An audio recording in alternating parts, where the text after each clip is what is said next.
दोस्तों, आज भारतीय फिल्म इंडस्ट्री यानी हमारी अपनी भारतीय सिनेमा दुनिया की सबसे बड़ी फिल्म इंडस्ट्रीज में से एक है। आज यहाँ हर साल हजारों फिल्में बनती हैं, करोड़ों अरबों का बिजनेस होता है और एक एक फिल्म बॉक्स ऑफिस पर 1,000 करोड़ का आंकड़ा पार कर जाती है।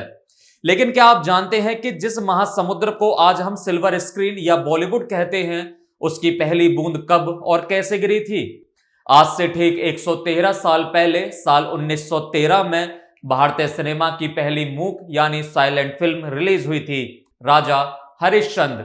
और आपको यह जानकर हैरानी होगी कि आज हजारों करोड़ कमाने वाली इस इंडस्ट्री की पहली फिल्म ने अपनी रिलीज के समय केवल 300 रुपए के आसपास की कमाई की थी।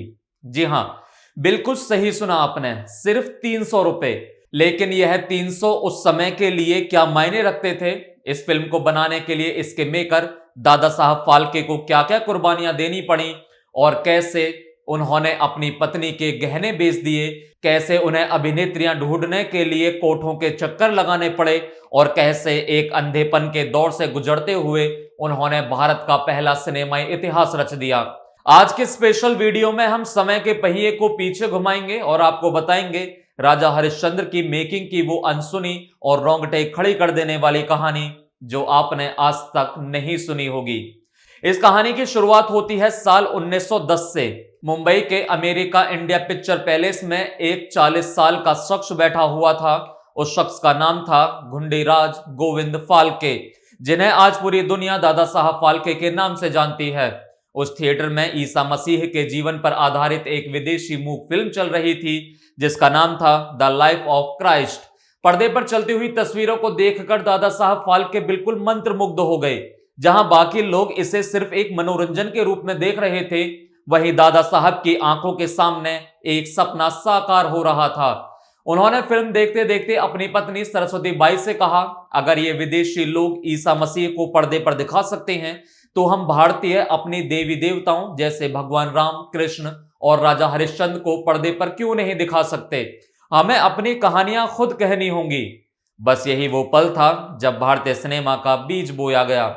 लेकिन यह रास्ता जितना खूबसूरत दिख रहा था उतना ही कांटों से भरा था।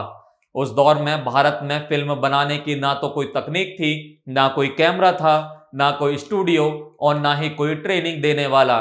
फिल्म बनाने का मतलब था एक ऐसी अनजान खाई में कूदना जहां से वापस आने का कोई रास्ता नहीं था। दादा साहब फाल्के ने ठान लिया था कि वे फिल्म बनाकर ही रहेंगे। लेकिन जैसे ही उन्होंने कदम आगे बढ़ाया, मुसीबतों का पहाड़ उन पर टूट पड़ा। आइए जानते हैं उन 5 बड़ी परेशानियों के बारे में जिन्होंने दादा साहब फाल्के की परीक्षा ली। पहला, पैसों की भारी किल्लत और पत्नी के गहनों की कुर्बानी। फिल्म बनाने के लिए तकनीक और कैमरे की जरूरत थी जो सिर्फ लंदन में मिल सकते थे। दादा साहब के पास इतने पैसे नहीं थे। उन्होंने अपना सब कुछ दांव पर लगा दिया। यहां तक कि उनकी पत्नी सरस्वती बाई ने अपने सोने के सारे गहने और कीमती सामान अपने पति के सपने के लिए उनके हाथों में सौंप दिए। इन गहनों को बेचकर और कुछ कर्ज लेकर दादा साहब फाल्के फरवरी 1912 में लंदन गए। वहां उन्होंने कैमरा, कच्चा फिल्म रोल और प्रोसेसिंग का सामान खरीदा और फिल्म मेकिंग की बुनियादी बारीकियां सीखी। दूसरा, अचानक आंखों की रोशनी का चले जाना। लंदन से लौटने के बाद दादा साहब दिन रात फिल्म की बारीकियों को समझने में जुट गए। वे लगातार 24-24 घंटे केमिकल और रसायनों के बीच रहकर फिल्म डेवलप करने का प्रयोग करते थे। इस अत्यधिक तनाव और केमिकल के धुएं के कारण अचानक एक दिन उनकी दोनों आंखों की रोशनी चली गई। डॉक्टर ने कह दिया अब वे कभी नहीं देख पाएंगे। पूरे परिवार पर दुखों का पहाड़ टूट पड़ा। लेकिन दादा साहब फाल्के ने हिम्मत नहीं हारी।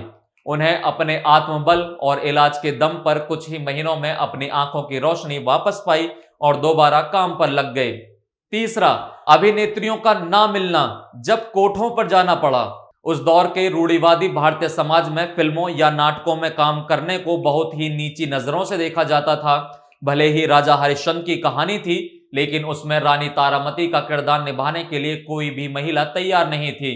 दादा साहब फाल्के मुंबई के रेड लाइट एरिया यानी कोठे तक गए, वेश्याओं से मिन्नतें की, उन्हें अच्छे पैसे का लालच दिया, लेकिन उन्होंने भी फिल्म में काम करने से साफ मना कर दिया। थक हार कर दादा साहब को रानी तारामती के मुख्य महिला किरदार के लिए एक पुरुष को चुनना पड़ा जिनका नाम था अन्ना सालुके। जी हां, भारत की पहली फिल्म की हीरोइन असल में एक पुरुष थे जो एक रेस्टोरेंट में रसोइया यानी कुक का काम करते थे। चौथा कारण, समाज का विरोध और मानसिक प्रताड़ना। जब दादा साहब फाल्के ने फिल्म की शूटिंग अपने घर और नासिक के जंगलों में शुरू की तो लोग उन्हें पागल समझने लगे। लोग कहते थे कि यह आदमी कैमरे के डिब्बे में इंसानों की आत्मा कैद कर लेता है। कई बार पुलिस को शिकायत की गई कि जंगलों में कुछ संदिग्ध लोग अजीबोगरीब हरकतें कर रहे हैं। दादा साहब को बार बार पुलिस को समझाना पड़ा था कि वे कोई अपराध नहीं बल्कि एक कला का निर्माण कर रहे हैं। पांचवा, क्रू मेंबर्स की ट्रेनिंग और पत्नी का अनसंग रोल। क्योंकि भारत में कोई भी नहीं जानता था कि फिल्म की शूटिंग के समय कैसे व्यवहार करना है, इसलिए दादा साहब को अपने पूरे क्रू को खुद ट्रेनिंग देनी पड़ी। इस पूरे सफर में उनकी पत्नी सरस्वती बाई पर्दे के पीछे की सबसे बड़ी सिपाही थी। वे फिल्म के क्रू के लिए खाना बनाती थी, कपड़ों को डिजाइन करती थी और फिल्म की रीलें को साफ करने में अपने पति का हाथ बटाती थी। अब बात करते हैं उस सवाल की जो अक्सर आपके दिमाग में आता होगा कि आखिर इस फिल्म को बनने में कुल कितना खर्चा आया था। तो दोस्तों, साल 1912-13 के दौरान जब एक आम इंसान की महीने की कमाई महज कुछ रुपए हुआ करती थी, उस समय इस फिल्म को बनाने में लगभग 15,000 से 20,000 रुपए का कुल बजट आया था। आज के हिसाब से अगर महंगाई की गणना की जाए तो यह राशि आज के कई करोड़ों रुपए के बराबर बैठती है। यह पूरा पैसा दादा साहब ने कर्ज, अपने जीवन की जमा पूंजी और पत्नी के गहने बेचकर जुटाया था। फिल्म की लंबाई लगभग 3,700 फीट थी, यानी कुल 4 रीलों की फिल्म थी, जिसकी कुल अवधि लगभग 40 मिनट थी। इस फिल्म को पूरी तरह से मूक यानी साइलेंट रखा गया था, जिसमें संवाद नहीं थे बल्कि दृश्यों के बीच बीच में हिंदी, मराठी और अंग्रेजी में तख्तियां दिखाई जाती थीं ताकि दर्शक कहानी को समझ सकें। फिल्म का पूरा सेट दादा साहब के दादर मुंबई वाले घर के बैकयार्ड में लगाया गया था। अथक परिश्रम, आंसुओं और कड़े संघर्ष और अटूट विश्वास के बाद आखिरकार वो ऐतिहासिक दिन आया जिसने भारत के भाग्य को हमेशा के लिए बदल दिया। 3 मई 1913 को मुंबई के कोरोनेशन सिनेमा में फिल्म राजा हरिश्चंद्र को पहली बार आम जनता के लिए रिलीज किया गया। शुरुआत में लोग इस बात पर यकीन नहीं कर पा रहे थे कि पर्दे पर चलते फिरते इंसान कैसे दिख सकते हैं। दादा साहब फाल्के ने अखबारों में विज्ञापन छपवाया, 2.25 मील लंबी फिल्म सिर्फ 3 आने में देखिए, फिल्म पर चलते फिरते इंसानों का चमत्कार देखिए।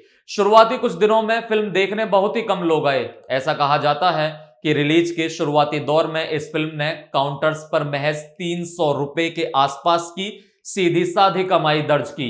यह सुनकर शायद आपको लगे कि फिल्म फ्लॉप हो गई, लेकिन रुकिए, कहानी में ट्विस्ट अभी बाकी है। जैसे ही माउथ पब्लिसिटी शुरू हुई, यानी जिन लोगों ने फिल्म देखी उन्होंने बाहर जाकर दूसरों को बताया, वैसे ही कोरोनेशन सिनेमा के बाहर मील लंबी लाइनें लग गईं।